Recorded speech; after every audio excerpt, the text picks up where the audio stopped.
lập ban sầm rạch hái chí hạt thì đang tiếp lập ban sầm rạch hái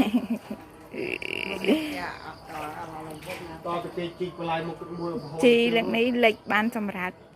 លេខភ្លុកតែម្ដងសាមិញភ្លៀងមួយថ្ងៃហើយយប់មិញភ្លៀងមួយយប់ទៀតហើយខលឡើយនោះមកធំគេតបលេខគ្រប់ត្រឹមកណៃអត់ធំមកកំសាតណាឆ្នាំហ្នឹងណា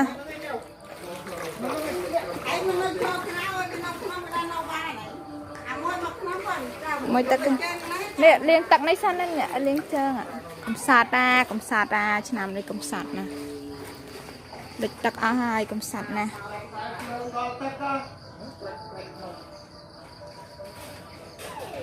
មែនខ្សែភ្លើងដល់ទឹកដល់អី